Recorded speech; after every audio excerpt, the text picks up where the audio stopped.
আমি জাতির পিতা বঙ্গবন্ধু শেখ মুজিবুর রহমানের প্রতি শ্রদ্ধা জানাচ্ছি।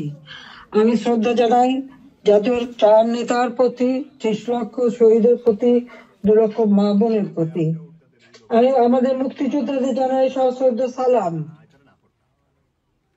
জনগণের ভাতের অধিকার, ভোট ও ভাতের অধিকার আদায় করতে যেয়ে যারা জীবন দিয়েছেন তাদের আমি শ্রদ্ধার সাথে স্মরণ করি। ২০২৪ সাল, এই সময় যারা আমাদের আওয়ামী লীগের হাজার হাজার নেতা কর্মীকে হত্যা করা হয়েছে, পুলিশকে বাহিনীকে হত্যা করা হয়েছে, সংখ্যালঘুদের হত্যা করা হয়েছে, তাদের বাড়িঘর লুটপাট, মসজিদ, দরবার,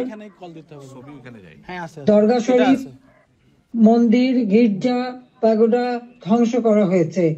আর আমাদের আওয়ামী লীগের সম্পূর্ণ জেলা, উপজেলা, ইউনিয়ন পর্যায় পর্যন্ত বাড়ি ঘর, ব্যবসা প্রতিষ্ঠান অগ্নিসংযোগ করা হয়েছে, প্রতিটি প্রতিষ্ঠানে অগ্নিসংযোগ করা হয়েছে, লুটপাট করা হয়েছে। আর এই থানাগুলিতে আগুন দেওয়া হয়েছে, পুড়িয়ে পুলিশ হত্যা করেছে। কাজে বর্তমান যারা শাহাদাত বরণ করেছে, যারা এই ধরনের ঘটনার শিকার হয়েছে, ছাত্র, শিক্ষক, আইনজীবী, সাংবাদিক, বুদ্ধিজীবী এবং আমাদের আওয়ামী লীগের নেতা কর্মী, পুলিশ বাহিনী সহ আনসার বিডিপি যারা মৃত্যুবরণ করেছে, আমি তাদের সকলের আত্মার মাগফিরাত কামনা করি, পরিবারের প্রতি আমার সমবেদনা জানাই। আমি জাতীয় চার নেতার প্রতি শ্রদ্ধা জানাই। 15ই আগস্ট বাঙালির জীবন একটা কলঙ্কময় অধ্যায়। সেদিন হারিয়েছে আমি আমার বাবা, মা, ভাই সকলকে।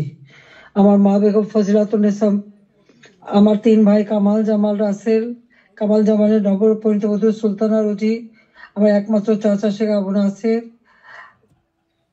মুক্তিযোদ্ধা আমাদের শেখ ফজলুল হক মনি, তার অন্তঃসত্ত্বা স্ত্রী, আব্দুল রব সানিয়াবাদ, তার 13 বছর মেয়ে বেবি, 4 বছরের নাতি সুকান্ত, 10 বছরের ছেলে আরিফ, তার ভ্রাতুষ পুত্র ভাগ্নে সহ 15 আগস্টে যারা শাহাদাত বরণ করেছেন, আমি তাদের আত্মার মাগফিরাত কামনা করি। আমার বাবার military secretary brigadier Jamil Uddin এবং পুলিশ অফিসার সিদ্দিকুর রহমানকে আমি শ্রদ্ধা জানাই। আজকে আমি আপনাদের সাথে কথা বলতে চেয়ে বারবার মনে পড়ছে যে বাংলাদেশের প্রতিটি অর্জনের সাথে আমাদের প্রবাসী বাঙালিদের অবদান রয়েছে। সে আগরতলা ষড়যন্ত্র মামলা থেকে জাতির পিতাকে মুক্ত করা থেকে শুরু করে আমাদের মহান মুক্তিযুদ্ধে, এবং সেই 2007 সালে যখন আমাকে দেশে ফিরতে বাধা দিয়েছিল তখনকার সরকার, সে সময়ও আপনাদের সকলের সহযোগিতা পেয়েছি। আজকেও যখন বাংলাদেশ অত্যন্ত একটা কঠিন সময়ের মধ্য দিয়ে যাচ্ছে, একটা ফ্যাসিস্ট সরকারের অধীনে বাংলাদেশের মানুষের মৌলিক অধিকার, বেঁচে থাকার অধিকার সবই হরণ করা হয়েছে। সারা বাংলাদেশ জ্বলছে, প্রতিটি প্রতিষ্ঠান আগুন দিয়ে পোড়ানো। সেই অবস্থায়ও প্রবাসীরা আজকে নির্যাতিত নিপীড়িত মানুষের পাশে আছেন। আমি আপনাদের প্রতি কৃতজ্ঞতা জানাই, আন্তরিক ধন্যবাদ জানাই এই চরম দুঃসময় মানুষের পাশে দাঁড়ানোর জন্য। বাংলাদেশ, যে বাংলাদেশকে আমরা গড়ে তুলেছিলাম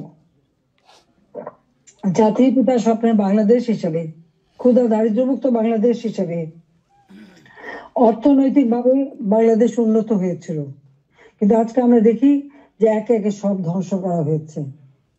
আজকে এমন একটা সরকার ক্ষমতায় যাদের হাতে এদেশে 30 লক্ষ মানুষ শহীদ হয়েছে, আমাদের বুদ্ধিজীবীদের হত্যা করা হয়েছে। এই 14 ডিসেম্বর বুদ্ধিজীবী হত্যা দিবস, সেই সময় ওই নিজামী, মুজাহিদ থেকে শুরু করে এরা তো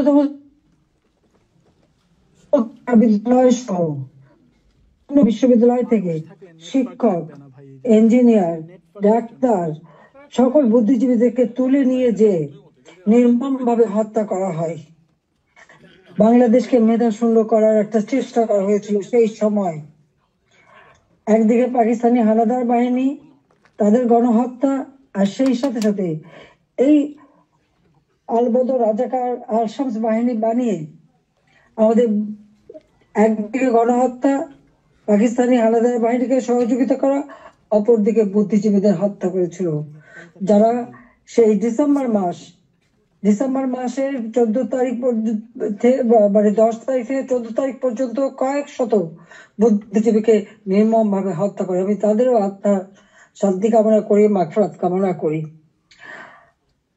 আমরা আওয়ামী লীগ 75 সালের পর 21 বছর পরে আমরা সরকার গঠন করি, জনগণের সেবা করি। 2008-এর নির্বাচনে আমরা জয়ী হই। সেই নির্বাচনে আওয়ামী লীগ এককভাবে 233টা সিট পায়, আর বিএনপি পেয়েছিল মাত্র 30টা সিট। জনগণের ম্যান্ডেট নিয়ে আমরা সরকার গঠন করে জনগণের কল্যাণে কাজ শুরু করি, যার ফলে এদেশের জনগণ 2014 সালের নির্বাচন, 2018 সালের নির্বাচন এবং 2024 সালের নির্বাচনে স্বতঃস্ফূর্ত ভাবে একটা অবাধ, নিরপেক্ষ, সুষ্ঠু নির্বাচনের মাধ্যমে বাংলাদেশ আওয়ামী লীগকে বারবার ভোট দিয়ে তাদের সেবা করার সুযোগ দিয়েছে। আমি বাংলাদেশের জনগণের প্রতি শ্রদ্ধা জানাচ্ছি। দুর্ভাগ্যের বিষয় হলো 2024-এ সরকার গঠন করার পর আমরা যখন দেশকে এগিয়ে নিয়ে যাচ্ছি, এই বাংলাদেশকে একটা যুদ্ধ বিধ্বস্ত বাংলাদেশ গড়ে তুলে জাতির পিতা বঙ্গবন্ধু শেখ মুজিব উন্নয়ন একটা স্বল্পোন্নত দেশ হিসেবে প্রতিষ্ঠা করে দিয়েছিলেন, যেটা আন্তর্জাতিকভাবে স্বীকৃত, জাতিসংঘ কর্তৃক স্বীকৃত ছিল। সেই স্বল্পোন্নত দেশকেই আওয়ামী লীগ সরকার গঠন করার পর 2009 সাল থেকে 24 সাল এই সময়ের মধ্যে, বিশেষ করে 2021 সালে 20 সালে যখন আমরা জাতির পিতার জন্ম শতবার্ষিকী উদযাপন করি, 21 সালে যখন স্বাধীনতা সুবর্ণ জয়ন্তী উদযাপন করি, সেই সময় বাংলাদেশকে আমরা উন্নয়নশীল দেশের মর্যাদায় অধিষ্ঠিত করি। অর্থাৎ যেখানে বাংলাদেশ যেখানে জাতির পিতা বাংলাদেশকে রেখে গিয়েছিলেন, সেই জায়গা থেকে আমরা জাতির পিতার আদর্শ ধারণ করে তার পদাঙ্ক অনুসরণ করে বাংলাদেশকে আমরা উন্নয়নশীল দেশের মর্যাদা এনে দিই, জনগণের মৌলিক চাহিদা পূরণ করি, দারিদ্রের হার 41 ভাগ থেকে 18.7 ভাগে নামিয়ে আনি, হত দরিদ্র যা 25.1 ভাগ ছিল সেটা আমরা 5.6 ভাগে নামিয়ে আনি। আমাদের লক্ষ্য ছিল বাংলাদেশ সম্পূর্ণভাবে অতি দারিদ্র মুক্ত হবে, আর সেই লক্ষ্য নিয়ে ব্যাপক কর্মসূচি বাস্তবায়ন করি। প্রতিটি গ্রামকে শহরে রূপান্তর করি, ঘরে ঘরে বিদ্যুৎ পৌঁছে দিই, খাদ্য নিরাপত্তা নিশ্চিত করি, দরিদ্র মানুষের জন্য বিনা পয়সা খাদ্য বিতরণ, মধ্যবিত্ত নিম্নবিত্ত তাদের জন্য, নিম্নবিত্তদের জন্য 15 টাকায় চাল, আর মধ্যবিত্ত বা স্বল্প আয়ের তাদের জন্য 30 টাকা চাল যাতে কিনতে পারে এবং ডাল, তেল, লবণ সহ কিনতে পারে। 1 কোটি পারিবারিক কার্ড আমরা তৈরি করে দিই টিসিবির মাধ্যমে, যাতে যারা ফিক্সড ইনকাম গ্রুপ, সীমিত আয়ের মধ্যে দিয়ে চলতে হয়, তাদের জন্য এই দ্রব্যমূল্যের উচ্চ মূল্যে তারা যেন কোনো মতে কষ্ট না পায়, সেদিকে লক্ষ্য রেখে আমরা সেই পদক্ষেপ নিয়েছিলাম। আমাদের লক্ষ্যই ছিল ক্ষুধা দারিদ্র্যমুক্ত বাংলাদেশ গড়ে তোলা। গৃহহীন ভূমিহীন মানুষকে আমরা বিনা পয়সায় ঘর করে দিই। বাংলাদেশের 58টা জেলা সম্পূর্ণভাবে ভূমিহীন গৃহহীন মুক্ত হয়, সেখানে কোনো মানুষ ভূমিহীন গৃহহীন ছিল না, আর বাকিগুলিও করে দেওয়ার কাজ চলমান ছিল। আমরা এই বছরেই বাংলাদেশকে ভূমিহীন গৃহহীন মুক্ত একটা মানব কল্যাণে রাষ্ট্র হিসেবে গড়ে তুলতে পারতাম, কিন্তু আমাদের দুর্ভাগ্য যে চরম ভাবে একটা চক্রান্ত শুরু হয়। এই চক্রান্তটা যে করা হয়েছিল সেটা আপনারা নিজেরাই জানেন, যে এখানে ডক্টর ইউনূস সে বহুদিন থেকে চেষ্টা করেছিল, 2007 দল করার চেষ্টা করেছিল, ব্যর্থ হয়েছিল। এরপর সে ষড়যন্ত্রে লিপ্ত হয় এবং সেটা সে নিজেই বলেছে। যখন জাতিসংঘে গিয়েছিল বিল ক্লিন্টন ফাউন্ডেশনের এক অনুষ্ঠানে, বিল ক্লিন্টনের সঙ্গে পরিচয় করার সময় সে বলেছিল যে 2024 জুলাই 7 তারিখ থেকে যে কোটা আন্দোলন শুরু হয়, এটা কোনো ছাত্র জনতার আন্দোলন ছিল না, এটা ছিল তার মেটিকুলাসলি ডিজাইন করা একটা পরিকল্পিতভাবে আন্দোলন, যার মাধ্যমে আমাকে ক্ষমতাচ্যুত করে এবং তার মাস্টার মাইন্ড দিয়ে সে পরিকল্পনা করে এটা করেছিল। কথাটা বাস্তব, কারণ কোনো কোটা ছিল না, সব দাবি মানা হয়ে গেছিল। কিন্তু দাবি মানার পরেও কেন আন্দোলন চলে, আর এই আন্দোলনের কোনো নেতা কিন্তু খুঁজে পাওয়া যায়নি। যেখানে যেটা গভীর চক্রান্ত সেটা বোঝাই যাচ্ছিল। এই চক্রান্তটা সে মেটিকুলাসলি করেছিল।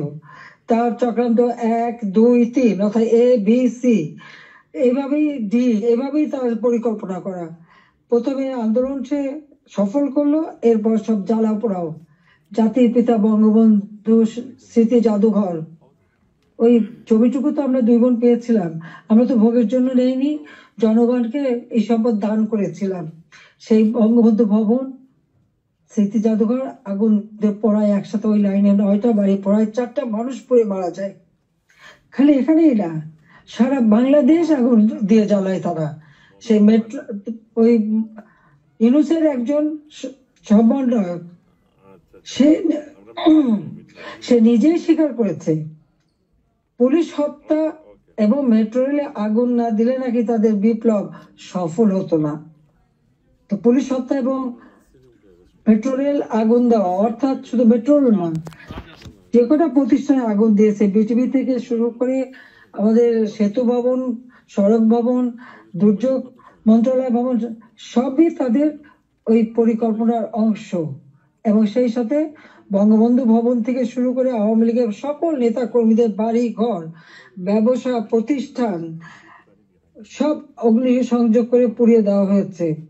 এমনকি নরসিংদীতে আপনারা দেখেছেন, জেল ভেঙে দিয়ে সেখান থেকে সমস্ত কয়েদি, জঙ্গি, সন্ত্রাসী তাদেরকে ছেড়ে দেওয়া হয়েছে। শুধু তাই না, ইউনূস ক্ষমতা এসে যত জঙ্গি সন্ত্রাসী ছিল তাদেরকে তারা ছেড়ে দিয়েছে, মুক্ত করেছে। এমনকি 21শে আগস্ট গ্রেনেড হামলা যারা আসামি তাদেরকে ছেড়ে দিয়েছে। হলি অর্টিজেনে যেখানে জঙ্গি হামলা হয়, আমরা সেই হামলা মোকাবেলা করে সেখানে কিছু মানুষ উদ্ধার করি, কিন্তু অনেক মানুষকে তারা হত্যা করে। সেই অপরাধী জঙ্গি সন্ত্রাসী যাদের বিচার হয়েছিল, সাজাপ্রাপ্ত, তাদেরকেও মুক্ত করে দেয়। মানে এটা কোন ধরনের কাজ আমরা জানি না। আর দেখা যাচ্ছে যে শুধু আগুন দিয়ে পোড়াচ্ছে না, বাড়ি ঘর সম্পত্তি লুটপাট করা এবং তারপরে অগ্নিসংযোগ করা, সংসদ ভবনে আক্রমণ, সেখানে ভাঙচুর করা,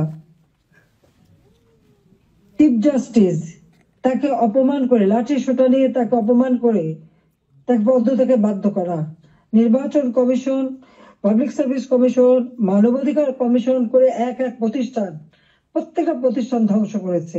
সকলকে সেখান থেকে বাধ্য করেছে পদত্যাগ করতে।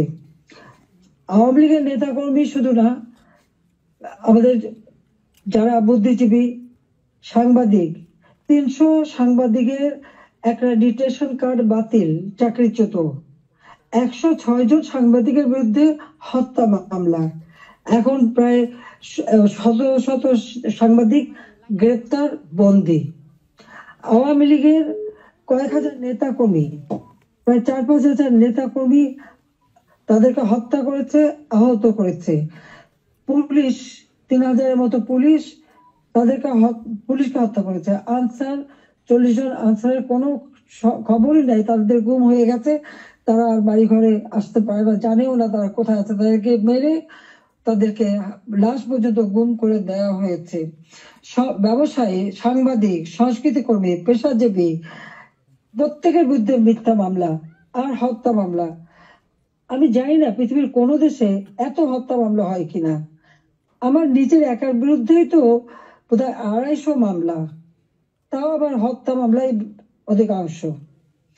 একদিকে হত্যা মামলা দিয়েছে এবং আমাদের যত নেতা কর্মী তাদেরকে গ্রেপ্তার করেছে। গ্রেপ্তার করবার পর যখন কোর্টে নেয়, তাদের উপর হামলা করা হয়। এটা তো পৃথিবীতে আমরা কোনোদিন দেখিনি। আপনারা জানেন যে এমনকি একজন সাধু, চিন্ময় কৃষ্ণ দাস, তাকে গ্রেপ্তার করা হলো, কিন্তু তার পক্ষে আইনজীবী দাঁড়াতে পারবে না, এটা কোন ধরনের বিচার? যে একজন আসামির পক্ষে আইনজীবী দাঁড়াতে পারবে না? যদি কোনো আসামি আইনজীবী না দিতে পারে তো এটা সরকারের দায়িত্ব আইনজীবী নিয়োগ দিয়ে দেওয়া ন্যায় বিচারের স্বার্থে। বাংলাদেশে ন্যায় বিচার নাই, এবং তার পক্ষে দাঁড়ালো কেন? সেই জন্য আইনজীবী পিটিয়ে হত্যা করা। এবং তাদের এবারে আমরা একটা অদ্ভুত ব্যাপার দেখি যে মানুষকে পিটিয়ে হত্যা করা। মানুষ কেন? অবলা পশুও রেহাই পায় না। আওয়ামী লীগ নেতার বাড়িতে তাকে পায়নি বলে তার বাড়ির পালা গরু, সেই গরুকেও তারা কিভাবে পিটিয়ে হত্যা করেছে এই জামাত শিবির এবং আমাদের ইউনূস সাহেবের মানে সন্ত্রাসী ক্যাডাররা, সেটা নিশ্চয়ই আপনারা ভিডিওতে দেখেছেন। ছাত্রলীগের নেতাকে পায়নি, তার মা নামাজ পড়ছিল, তার মাথায় বাড়িতে তাকে সেখানে মেরে ফেলেছে। যুবলীগের নেতা এই মৌলভীবাজারে গত কালকের ঘটনা 7 তারিখে সেখানে আগুন দিয়ে যুবলীগ নেতার মা এবং চাচিকে পুড়িয়ে হত্যা করেছে। 250-র উপর থানা যখন অগ্নিসংযোগ করেছে, লুটপাট করেছে, পুলিশ ভিতরে তাদেরকে পুড়িয়ে মেরেছে, পিটিয়ে মেরেছে।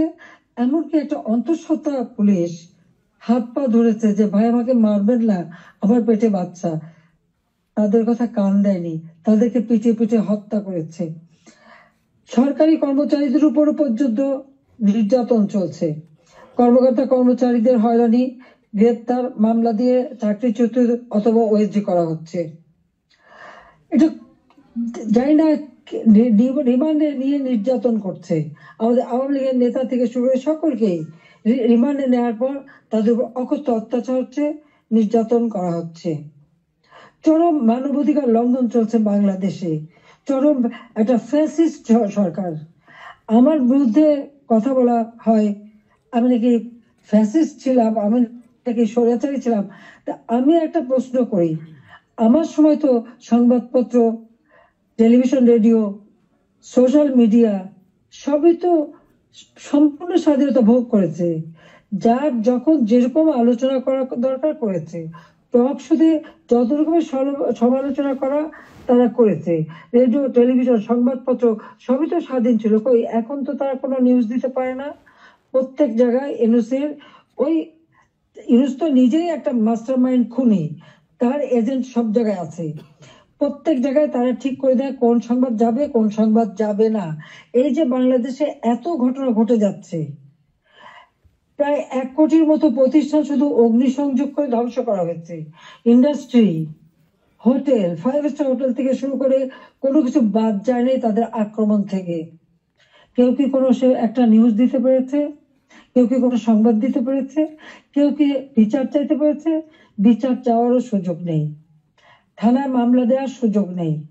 মামলা শুধু সেটুকু হবে যেটুকু তারা বলে দেবে সেইটুকু। ন্যায় বিচার পাওয়ার অধিকার মানুষের নাই। উচ্চ আদালত থেকে শুরু করে সর্বক্ষেত্রে দলীয়করণ, চরম ভাবে দলীয়করণ। বলছে বৈষম্য বিরোধী আন্দোলন, এখন তো দেখা যায় সব জায়গায় বৈষম্য সৃষ্টি করা হচ্ছে। আমি একটা কথাই বলতে চাই, যে সমস্ত অপবাদগুলি দেওয়া হয়েছে সবাই একটু তুলনা করে দেখুন যে আওয়ামী লীগ সরকারে থাকতে মানুষ কিভাবে স্বাধীনতা ভোগ করেছে। সেটা সোশ্যাল মিডিয়া হোক, তাদের বক্তব্য হোক, মিটিং মিছিলে হোক, সবকিছুতে অধিকার ছিল। আমরা তো সেখানে হস্তক্ষেপ করিনি। কিন্তু আজকে কি আওয়ামী লীগের একটা নেতা কর্মী রাস্তায় নামতে পারে না, রাস্তা দিয়ে হেঁটে যাচ্ছে, একজন বলে দিল উনি আওয়ামী লীগের কর্মী, সঙ্গে সঙ্গে তাকে এক কোপ দিয়ে হাত ফেলে দিল, কেটে ফেললো। কোন দেশে বাস করি আমরা? কি অপরাধ! আর সেই সাথে দেখা গেল কি এই অপরাধীদের দায় মুক্তি দেওয়া হলো। জুলাই 15 তারিখ থেকে এ পর্যন্ত যাদের হত্যা করা হয়েছে, লুটপাট, অগ্নিসংযোগ, মানুষ হত্যা, ছাত্র হত্যা, প্রতিটি শিক্ষা প্রতিষ্ঠানে লুটপাট, সেখানে তাদের উপর নির্যাতন, শিক্ষকদের উপরে নির্যাতন, ছাত্রদের উপরে নির্যাতন, প্রতিটি জায়গায় নির্যাতন চালানো হচ্ছে। আপনি কি একবার ভাবতে পারেন শিক্ষক গুরুজন। শিক্ষককে দেখলে ছাত্ররা ভয় পায়, সমীহ করে। আর আমরা কি দেখলাম আমাদের নোবেলের আমলে? আমরা দেখলাম ছাত্ররা শিক্ষকদের অপমান করছে, অধ্যক্ষকে পদ থেকে বাধ্য করছে, ছাত্রীরা প্রিন্সিপালকে গাছের সাথে বেঁধে রাখছে, ছাত্রছাত্রীরা টিচারের গলায় জুতোর মালা পরাচ্ছে, গালে থাপ্পড় মারছে। এটা কোন ধরনের আচরণ এই কোমলমতি শিক্ষক ছাত্রছাত্রীদের শেখানো হচ্ছে? এদের ভবিষ্যৎটা কি? এরা কি আবার ভবিষ্যতে কোনোদিন বলে বসবে তুমি আমার বাবা না, রিজাইন করো, যেমন শিক্ষকদের রিজাইন করিয়েছে? কোনদিন বাকি বলবে তুমি আর আমার মা না, তুমি এখন রিজাইন করো, মাতৃত্ব থেকে রিজাইন করো, পিতৃত্ব থেকে রিজাইন করো? সেটাই হয়তো বলে বসবে। এটা কি অভিভাবকরা দেখে না? এটা কি ধরনের এই জাতিকে কিভাবে গড়ে তুলছে, সেটাই আমার প্রশ্ন। আমরা তো শিক্ষা দীক্ষা সব দিক থেকে সুযোগ করে দিয়েছি, আমরা শিক্ষা বৃত্তি দিয়েছি, বয়স্ক ভাতা, বিধবা ভাতা, প্রতিবন্ধী ভাতা, মুক্তিযোদ্ধা ভাতা দিয়েছি, সব বন্ধ, সব বন্ধ করে দিয়েছে। আজকে হাহাকার। বাংলাদেশে আওয়ামী লীগ সরকার আমলে কোনো মানুষ ভিক্ষা করতে হতো না। হ্যাঁ, কিছু প্রফেশনাল ভিখারি ছিল, সেটা আলাদা, কিন্তু মানুষকে তো ওইভাবে খাবারের জন্য হাহাকার করতে হতো না। মানুষ অন্তত 3 বেলা খাবার পাচ্ছিল, আজকে সেটাও পায় না। আপনারা দেখেন গরিব মানুষগুলি দিনমজুর, কাজ পায় না, বেকারত্ব বেড়ে যাচ্ছে, যুবকরা কোনো কাজ পাচ্ছে না। আমরা ডিজিটাল বাংলাদেশ করেছি, আমরা ট্রেনিং দিচ্ছি, কম্পিউটার ট্রেনিং এবং ইনকিউবেশন সেন্টার করে দিয়েছি, হাইটেক পার্ক করেছি, বঙ্গবন্ধু স্যাটেলাইট 1 উৎক্ষেপণ করেছি, কর্মসংস্থান গ্রাম পর্যায়ে পর্যন্ত ওয়াইফাই কানেকশন, ব্রডব্যান্ড কানেকশন আমরা দিয়েছি, মানুষ কাজ করে খেতে পারে, ট্রেনিং দিচ্ছি। আর এখন বিদ্যুৎ নাই, কেউ কাজ করতে পারে না, প্রত্যেকটা গ্রামকে শহরে রূপান্তর করেছি, আমরা রাস্তাঘাট পুল ব্রিজ সব করেছি। এখনো বলে এই বড় বড় মেগা প্রজেক্ট, এটা দুর্নীতি খুঁজবে। হ্যাঁ, আমি চ্যালেঞ্জ দিচ্ছি, দুর্নীতি খুঁজে বের করুক। মানি লন্ডারিং এর কথা আমি দেখলাম এক কমিটি বানিয়েছে, তারা বলে দিল অর্থনীতির বিষয়ে। আমার প্রশ্ন, মানি লন্ডারিং এর খোঁজ করবেন? সবার আগে ওই ইউনুসের মানি লন্ডারিং এর খোঁজটা করুন। কত টাকা পাচার করেছে গ্রামীণ ব্যাংকের, কত টাকা পাচার করেছে গ্রামীণ ফোনের, আগে সেই হিসাবটা বের করেন, তাহলে দেখবো সৎসাহস আছে। নিজের নামে দুর্নীতির মামলা হয়েছে, সেই দুর্নীতি দমন কমিশন, তাদেরকেও পদত্যাগে বাধ্য করে দলীয়করণ করা হয়েছে, আর সেই দুর্নীতির মামলা, সব মামলা প্রত্যাহার করে নেওয়া হয়েছে। 666 কোটি টাকা ট্যাক্স, কত সম্পদের মালিক যে এত টাকা ট্যাক্স হয়? সেই ট্যাক্সও তার দেওয়া লাগবে না, সেটাও মাপ। নিজের ট্যাক্স মাপ করিয়ে নিয়ে, নিজের দুর্নীতি মামলা প্রত্যাহার করে নিয়ে অন্যের দুর্নীতি খুঁজতে যাওয়া আর অন্যকে ট্যাক্স দেওয়ার জন্য আবেদন করা, এটা কোন ধরনের মানসিকতার, কোন ধরনের খেলা? বা এটা তো জাতির সাথে তামাশা করা, সেটা একটা তামাশা করছে, এটাই আমার মনে হচ্ছে। আজকে বিচার নেই, মানুষ ন্যায় বিচার থেকে বঞ্চিত, আজকে মানুষের পেটে খাবার নেই, আজকে চারিদিকে হাহাকার, মানুষের কথা বলার অধিকার নেই, রাজনীতি করার অধিকার নেই। আমাদের আওয়ামী লীগ কোন অপরাধটা করেছে? বাংলাদেশের মানুষের যতটুকু অর্জন আওয়ামী লীগের হাত দিয়েই, সেই বাংলা ভাষায় কথা বলার অধিকার থেকে শুরু করে স্বাধীনতা অর্জন, বিজয় অর্জন, এই 16ই ডিসেম্বর আমাদের বিজয় দিবস, এই বিজয় অর্জন সবই আওয়ামী লীগের হাত ধরে। বাংলাদেশে কে একটা যুদ্ধ বিধ্বস্ত দেশ, একটি প্রদেশকে রাষ্ট্রে উন্নীত করা, এটাও আওয়ামী লীগের দ্বারা। স্বল্পোন্নত দেশ থেকে আজকে উন্নয়নশীল দেশের মর্যাদা, এটাও তো আওয়ামী লীগ অর্জন করে দিয়েছে। প্রবাসী যারা আছেন, আওয়ামী লীগ সরকার আগে আপনারা প্রবাসে ছিলেন, বাংলাদেশ কোথায় ছিল? সেই সময় আপনারা মানুষের কাছে গেলে কিভাবে, মানুষ তো করুণার চোখে দেখতো। জাতিপিতা বলেছিলেন ভিক্ষুক জাতির কোনো ইজ্জত থাকে না, তাহলে ভিক্ষুক জাতি হতে চায়নি, আত্মমর্যাদাশীল জাতি হিসেবে বাংলাদেশকে গড়তে চেয়েছিলাম, আর সেভাবে গড়েছিলাম। আপনারা নিজে একবার চিন্তা করে দেখেন, আমি সরকারে থাকতে বাংলাদেশ শুনলে পৃথিবী কি বলতো? পৃথিবী বলতো বাংলাদেশ উন্নয়নশীল দেশ, বাংলাদেশ একটা উন্নয়নের মডেল, বাংলাদেশের উন্নয়ন একটা বিস্ময়। বাংলাদেশের মানুষ যেখানে যেত মর্যাদা পেত। আমরা নিজস্ব অর্থায়নে পদ্মা সেতু নির্মাণ করে বাংলাদেশকে দেখিয়ে দিয়ে এবং সারা বিশ্বকে দেখিয়েছি বাংলাদেশ পারে, অসাধ্য সাধন করতে পারে, সেটা আমরা দেখিয়েছিলাম। কিন্তু আজকে যিনি পদ্মা সেতু টাকাও বন্ধ করেছিলেন একটা এমডি পদে থাকতে পারেননি বলে সরকার বোধহয় মামলা করে হেরে গিয়েছিল, যিনি লেবারদের অর্থ আত্মসাৎ করে সেই টাকা দুর্নীতি করে লেবার কোর্টে মামলায় সাজাপ্রাপ্ত আসামি হচ্ছে ইউনূস। লেবার কোর্টে তার সাজা হবার পর সে যখন জামিনে আবেদন করে সে কিন্তু জামিন পেয়েছিল, সরকারের পক্ষ থেকে কিন্তু বাধা দেওয়া হয়নি। কিন্তু আজকে দেখেন আপনারা, হাজার হাজার আওয়ামী লীগের নেতা কর্মী প্রায় 30,000-এর মতো মামলা দিয়েছে। সব মামলা বেশিরভাগ হলো, 90% হলো হত্যা মামলা, কেউ জামিন পাবে না। সে তো সাজা পেয়েও জামিন পেয়েছিল আওয়ামী লীগ সরকারের আমলে। সে নিজে একটু ভেবে দেখুক, আপনারাও বিচার করে দেখেন। আমি বিশ্বের সবাইকে বলতে আপনারাও বিচার করেন। কই আওয়ামী লীগ তো বাধা দেয়নি কোনো।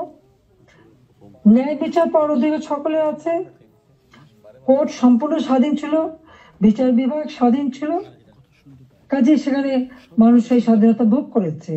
কিন্তু আজকে তারা নাকি স্বাধীন করেছে দেশ, চলার স্বাধীনতা নেই, ঘরে শান্তিতে ঘুমাবেন উপায় নেই, চুরি ডাকাতি যে কোনো সময় আপনার ঘরে ঢুকতে পারে, যে কোনো সময় আপনার খোঁজ খবর নিতে, তদন্ত করবে ইত্যাদি। কাদের কে হুকুম দিচ্ছে তার কোনো ঠিকানা নাই। কতগুলি লাঠি সোটা হাতে নিয়ে আপনার ঘরে ঢুকে গেল, অস্ত্র হাতে নিয়ে ঢুকে গেল, অমনি সেখানে ডাকাতি করলো, চুরি করলো, চলে আসলো। আপনি কার কাছে বিচার চাইবেন? কার কাছে বিচার চাইবেন? কোনো বিচার চাওয়ার অধিকার নাই, ন্যায় বিচারের কোনো অধিকার নেই। এমন একটা দুর্বিষহ অবস্থা, আজকে সমস্ত জিনিসের দাম বেড়ে গেছে। আমাদের কথা অত্যন্ত স্পষ্ট, যারা নির্বাচিত জনপ্রতিনিধি আইন করে নির্বাচন কমিশন গঠন করে নির্বাচনগুলি হয়েছে, স্থানীয় সরকার নির্বাচন, জেলা পরিষদ, উপজেলা পরিষদ, ইউনিয়ন পরিষদ, সমস্ত নির্বাচিত প্রতিনিধিরা তাদেরকে এক কলমের খোঁচায় তাদেরকে সরিয়ে দেওয়া হয়েছে, বাড়ি পাঠিয়ে দেওয়া হয়েছে। কেন? তারা তো নির্বাচিত হয়ে মানুষের পাশেই দাঁড়াতো। ঘূর্ণিঝড় গেল, বন্যা গেল, কই কেউ তো যারা এই বন্যায় ক্ষতিগ্রস্ত, ঝড়ে ক্ষতিগ্রস্ত তাদের পাশে তো কেউ দাঁড়ায়নি। তাদের নাম করে টাকা তুলেছে, হাজার কোটি টাকা রিলিফ সংগ্রহ করেছে, কিন্তু কয়টা মানুষকে সাহায্য করেছে? আজকে যদি স্থানীয় সরকারের প্রতিনিধিরা থাকতো, এই জনপ্রতিনিধি তো মানুষের পাশে দাঁড়াতো, কিন্তু সেটা দাঁড়াতে পারেনি। কাজে আমাদের কথা খুব স্পষ্ট, এক কলমের কোথায় জনগণের ভোটে নির্বাচিত প্রতিনিধিদের সেই বিদায় দেওয়া, এটা জনগণকে অপমান করা, ভোটারকে অপমান করা। কাজে তাদেরকে আবার স্বস্থানে স্থান করে দিতে হবে। সরকারি কর্মকর্তা কর্মচারী তাদের উপর হয়রানি বন্ধ করতে হবে, গ্রেপ্তার বন্ধ করতে হবে, মামলা থেকে তাদের রেহাই দিতে হবে, চাকরিচ্যুতি করা হলে, বহিষ্কৃত করা হলে তাদের পুনরায় কাজের ব্যবস্থা করতে হবে। আওয়ামী লীগ সহ সমস্ত রাজনৈতিক নেতা কর্মী, ব্যবসায়ী, সাংবাদিক, সংস্কৃতি কর্মী, পেশাজীবী, শিক্ষক যাদেরকে গ্রেপ্তার করা হয়েছে, মিথ্যা মামলা দেওয়া হয়েছে, সকল মিথ্যা মামলা প্রত্যাহার করতে হবে এবং সকল বন্দীদের মুক্তি দিতে হবে। সেই সাথে সাথে দায় মুক্তি দেওয়া হয়েছে। 15 জুলাইয়ের পর থেকে যারা অপরাধ করেছে তাদেরকে দায় মুক্তি দিয়েছে। এই দায় মুক্তি দিয়ে কিন্তু একটা কাজ করেছে, দায় মুক্তি দেওয়ার অর্থ মানে কি?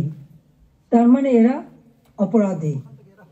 15 জুলাই থেকে যে হত্যাকাণ্ড, ছাত্র হত্যা মিছিলে, পুলিশ হত্যা, রাজনৈতিক নেতাকর্মী হত্যা, সাংবাদিক হত্যা, সংস্কৃতিকর্মী হত্যা, যতগুলি হত্যাকাণ্ড ঘটেছে, সেই হত্যাকাণ্ডগুলি এবং যতগুলি অগ্নিসংযোগ হয়েছে সেগুলি যারা সংগঠিত করেছে পূর্ণ তদন্ত করে তাদের বিচার করতে হবে।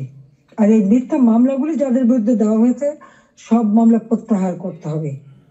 15 জুলাই থেকে 8 আগস্ট পর্যন্ত যাদের দায় মুক্তি দেওয়া হয়েছে, এই দায় মুক্তি দেওয়ার কোনো অধিকার নেই, তাদের বিচার করতে হবে। কারণ দায় মুক্তি দিয়ে আমাদের মাস্টার মাইন্ড খুনি ইউনূস সাহেব এটাই প্রমাণ করেছেন যে এরা সব অপরাধী, এই সমস্ত অপরাধ তারা করেছে। একই সাথে মিছিল করেছে, ক্লোজ রেঞ্জে গুলি করা হয়েছে, মানুষ মারা হয়েছে। আবু সাইদের হত্যাকাণ্ড, মুগ্ধর হত্যাকাণ্ড, সব হত্যাকাণ্ডের জন্য কিন্তু এই মাস্টার মাইন্ডেরই দায়ী। কারণ তারাই এই হত্যাকাণ্ড ঘটিয়েছিল, কারণ লাশ ফেলেও সরকার পড়ে যাবে। হ্যাঁ, আমি যদি আরো শক্তি প্রয়োগ করতাম অনেক লাশ পড়তো, আমি সরে আসতাম না। কিন্তু আমি তো লাশের উপরে লাশ ফেলতে চাইনি, আমি তো চাইনি মানুষ আরো জীবন দিক।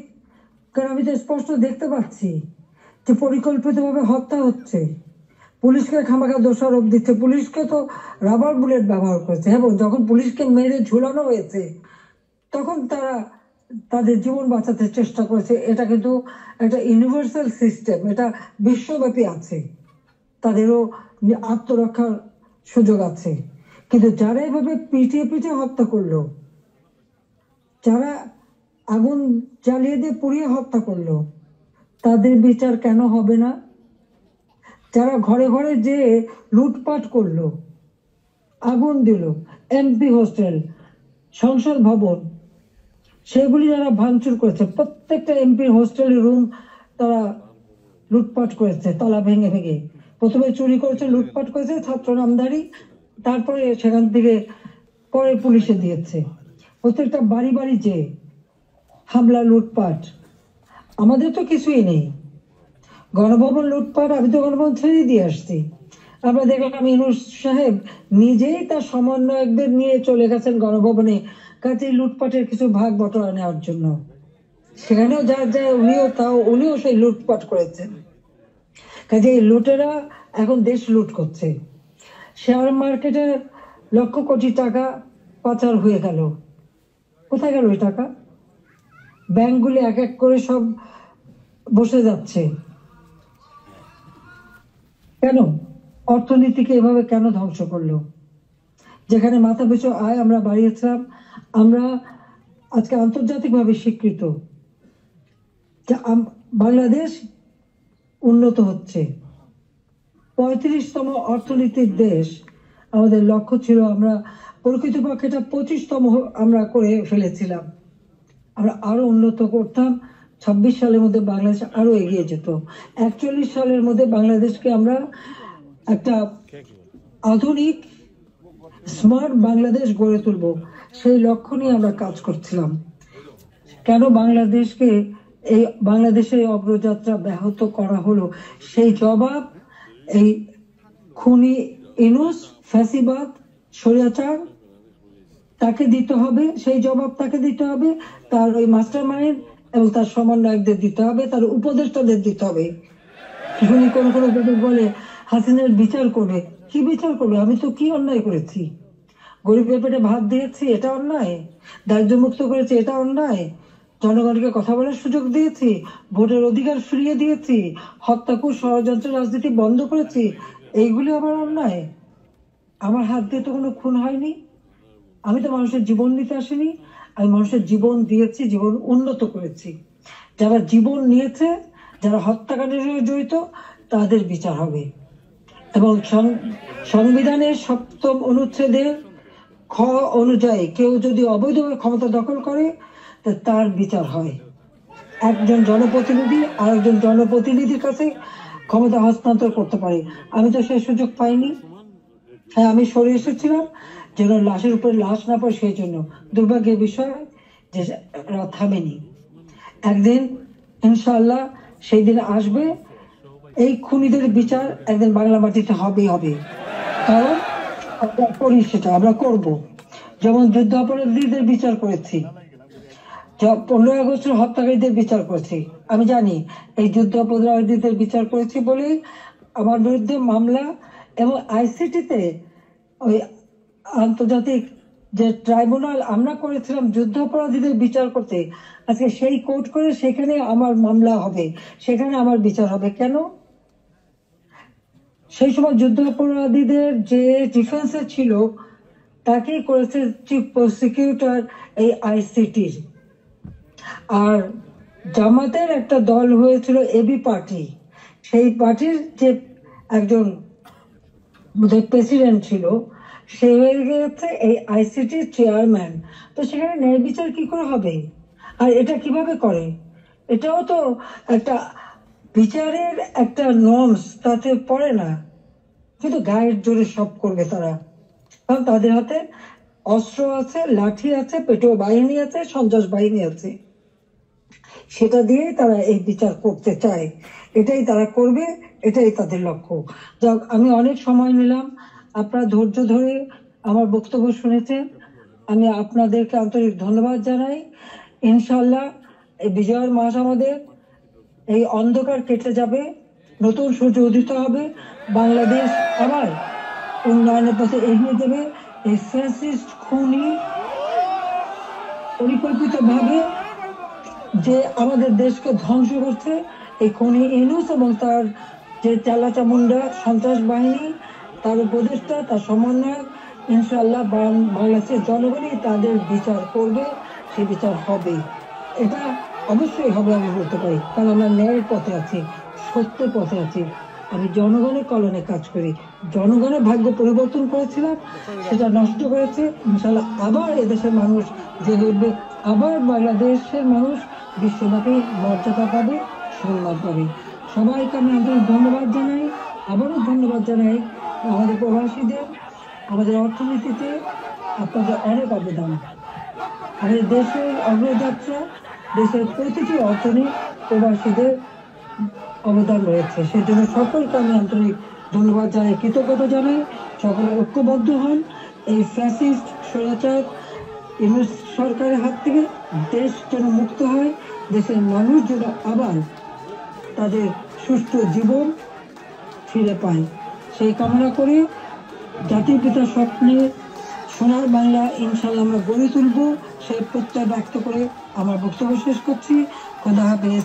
জয় বাংলা, জয় বঙ্গবন্ধু, বাংলাদেশ চিরজীবী হোক।